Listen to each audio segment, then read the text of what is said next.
Well, my text is John 3, verse 19, which says, light has come into the world, but men love darkness instead of light because their deeds were evil. Or light has come into the world, but people preferred darkness, I suppose, is a more succinct verse. Now, when I first started teaching, I couldn't drive. My father and mother never had a car, so they couldn't drive. There was nowhere to learn it either. And I was teaching in the school on 2 sites. So regularly, 4 or 5 times a week, I'd have to move from the lower school to the upper school and vice versa, which was about 1.2 miles. And they only gave you 15 minutes to do it. If you do the sums, you've got to be shifting to do that, especially when it's pelting down with rain. So after 2 years of this, I resolved I have got to learn to drive. I've got to buy a cheap car. So one night, very late at night, I was walking home and I walked past a second-hand car sales thing. And I saw, it was pitch dark, but I saw this black Ford. I thought it was a Ford, but it was so dark, I couldn't read the registration or anything. And inside the windscreen was the price. It looked like £106 or something. I thought, well, I could probably have a go at raising £106 to buy his car. Anyway, so the following day, I rang the car salespeople and they said, no, not you, mate. We haven't got a black Ford for £106. I said, well, I'm sure you have, because I walked past only last night. No, he said. I said, well, are you sure? What cars have we got? He said, the cheapest car we got is £108 and it's red. And as soon as he said it, the penny dropped. I realized in the pitch darkness, I couldn't tell what color it was, could I? I couldn't even read the price accurately. I couldn't read the registration, but I'd got the color wrong. I couldn't, it was too dark. That's my title, really. It was too dark for me to accurately say what the color was. Now, I could have stood my ground and been awkward and said to the fella, no, it was black. You say it was red, I say it was black. But I had to admit I was wrong. I was wrong. I admitted that the darkness had rendered me incapable of seeing correctly. Now, when I was teaching year 10, we would always start on optics, light, and we do lots of different things. And then we put up the old slide projector. This is going back a long time now. This is the time of steam engines and things. We'd have the slide projected up and we do the color blindness tests, where you put all these colored dots on the screen and you ask the class to shout out what number they can see, and everybody shouts, it's 27, except eventually you will find a boy. If you do it with all the classes, which we used to, you will find a boy or a number of boys who sit there and they go, 54, sir. And everybody else says, it's 27, because the boy has just discovered he is red-green deficient. He is colorblind. But up till then, he's never known it. He hasn't noticed. In fact, I actually worked with a lady whose father was colorblind and whose mother carried the gene, and she was what's called double recessive. She was colorblind on all colors. Very rare for a woman to be colorblind at all, but she was colorblind on all colors. And she was a science teacher, so when it came to using litmus tests and things, she had no idea. She had to have somebody sitting there to tell her. She could not tell the change in the colors. But of course, she knew that she was colorblind, and so she adapted with her clothes matching and all that. She had labels and things, so she knew what color. She trusted people to tell her what color things were. But the point was, she could have insisted everybody else is fibbing, couldn't she? She could have. Now, the Christmas story, often, when we have the Christmas story, somebody will read from Isaiah 700 years before Jesus was born, and chapter 9, the people who walked in darkness have seen a great light. Now, that's not a physical thing. This is spiritual, logical deduction, if you like. They now can see spiritual reality. If you, well, let me ask you, can you see? People love darkness. The light has come. No problem with the light. The light has come. But the people prefer the darkness. And Jesus is angry in John chapter 9, for instance, with religious leaders because they think and claim that they can see when they can't see. the spiritual penny drops when the people walking in darkness can see a great light. This is the bottom line in John 3. Light has come, but the people prefer the darkness. Why do they prefer it? They like it. Their deeds are evil. They like it in the darkness. They don't want to come into the light. They're fine as they are. They don't need this light. They can see all they want to see. Like me with the car that was £106 in black, I thought. I sincerely thought that I was wrong. And I have to admit I was wrong. I remember standing at a graveside preaching in Maesteg, and a former pupil coming up to me. I'd never taught this lady, who was now like 50 or something, coming up to me and saying, "Seen the light, have you, love?" "Well, I have," I said, "yes." Now, I'm not quite sure what she meant by that.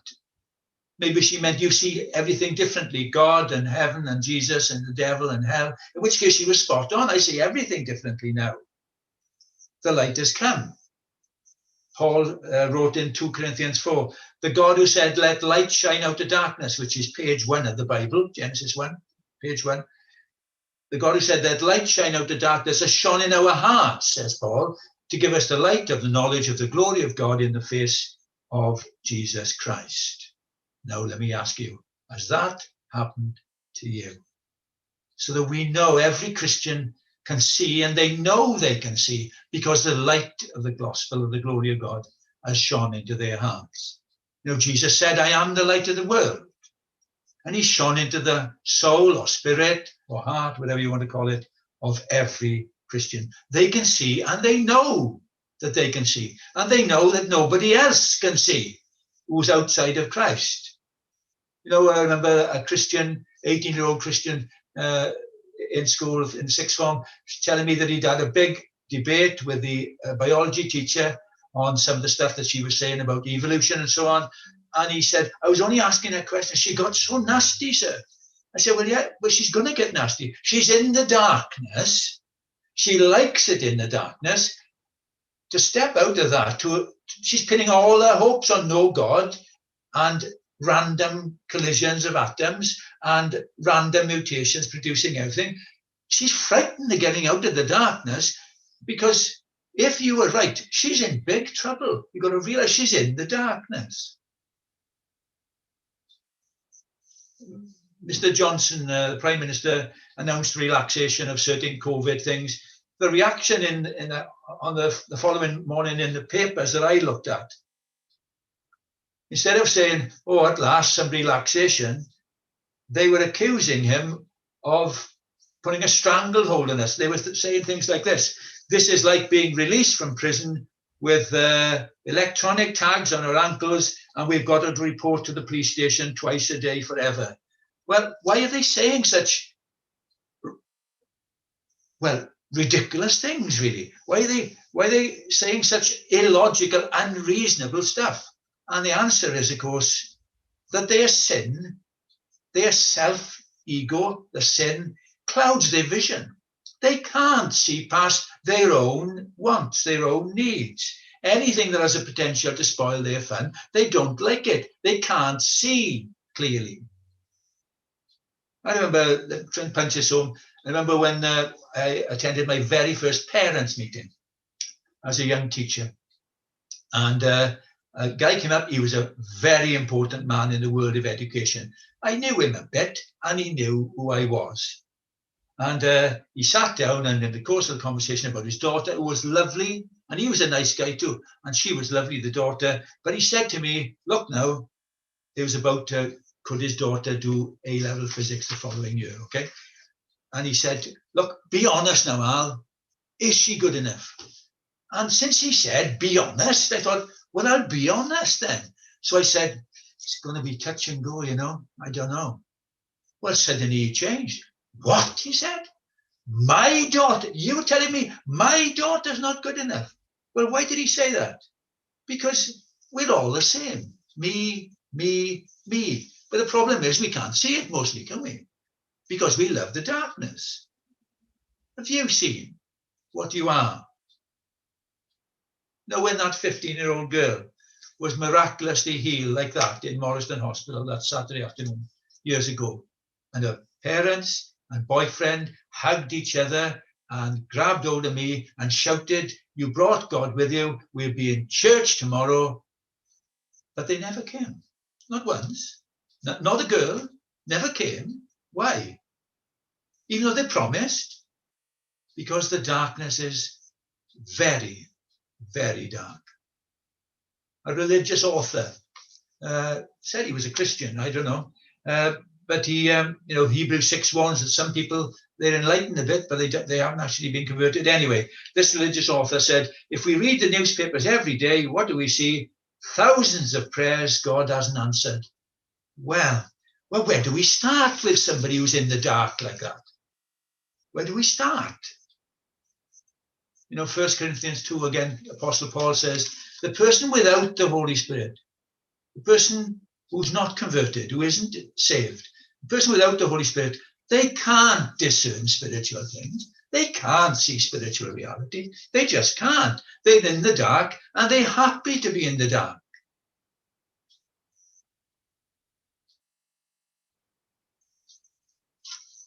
That's the problem, isn't it? That people like to be in the dark. They like it.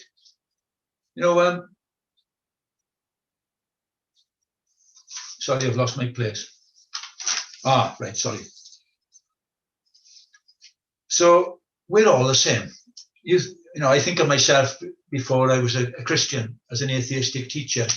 So many experiments we did in physics about cause and effect.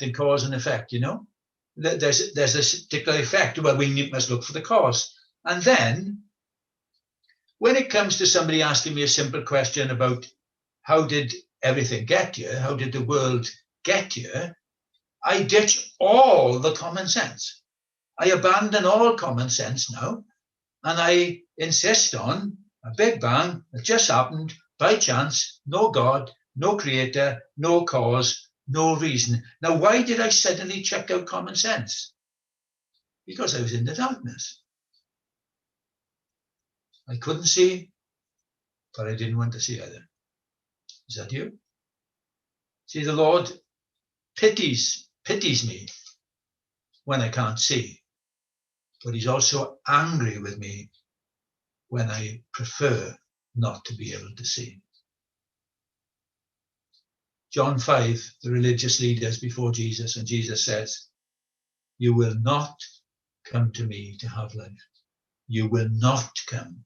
See, it's not just, poor dabs as they victims. No, they refuse to come. You refuse to come to me. See, by nature, we're not just victims.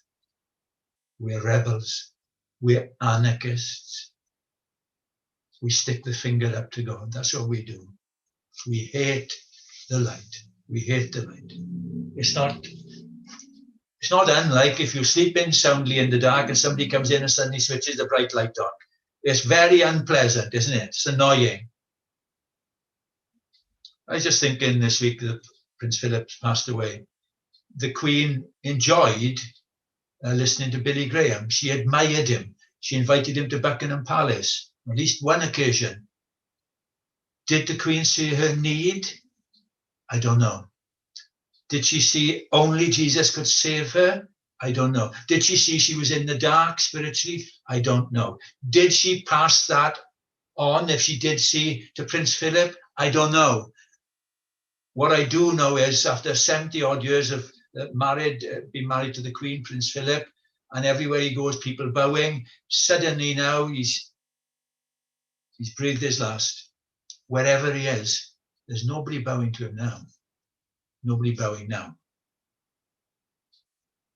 See, this gospel of Jesus Christ dying on the cross, serious. It's life and death. It's very, very serious. There was a young law student in 1505, a young law student, and he was suddenly caught in a lightning storm. Some of you know the story. Boy, is he scared. He's scared of dying. Have you ever been in a situation where you're scared? Think, oh, dear me, this could be the end? He's terrified. So he does what religious people did in 1505, where he lived. He calls out to St. Anne, the mother of Mary to protect him, and he gives her a pledge that he'll throw in the towel regarding law. He'll forget his law studies now, and he'll go into a monastery. Most of you knew that story, I guess.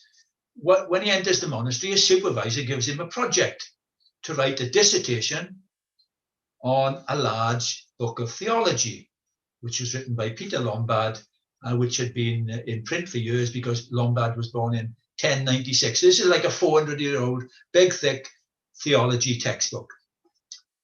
But that's not all the supervisor gave him. He gave him a textbook and said, do the studies on that. But he gave him another book to help him. Do you know what it was? The Bible. Luther had never held a Bible in his life. He's gone into a monastery. He's religious. He'd never held a Bible in his life. The other interesting thing was this. His superior lent him the Bible and said, I'll have it back in a year if you haven't finished reading it, or whenever you have. The point I'm making is, in that religious system, the Roman Catholic system, the church tradition dominated. The Bible was only used occasionally to back up the tradition, for instance, that Peter Lombard had written in his book. No wonder that must be 12 or 13 years later, Luther was converted. It was a long time later. But about 12 or 13 years later, when Luther was converted, he saw his conversion as God flinging open the gates of heaven and the light flooding into his soul. Let me ask you, do you know what he meant? Any idea what Luther meant? Light has come. But how's it come to you? I read just last week David and Goliath. You know, all know the story. 1 Samuel 17, where David comes against Goliath, and David says to Goliath, you come against me with sword and spear and javelin, but I come against you in the name of the Lord Almighty, the God you have defied. See, what's happening there? David can see spiritually on a level Goliath can't. He can see that with a handful of pebbles, he can go against this heavily armed giant of a warrior and kill him. See, what about you now then? Have you welcomed the light? It took years for Luther. But, you know, some of you haven't got years, perhaps. We don't know, do we? We don't know. You know, in any case, some of you youngsters, you know, why I want you to see now and not wait 12 or 13 years, I want you to see now is because if you don't see, you'll waste your life. You'll waste time. You'll just waste your life. But in any case, you don't know when you're going to die, do you?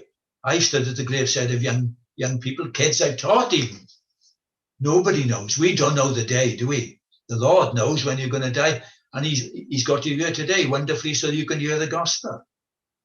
Now, say to the Lord, open my eyes, Lord, that I may see wonderful things. Say that. Pray that. Ask the Lord to shine into your heart so you can see. Plead with him, Lord, don't pass me by. Will you do that? So the light won't have just come into the world vaguely, but come into your heart. The light of the knowledge of the glory of God in the face of Jesus Christ. Amen. We'll sing.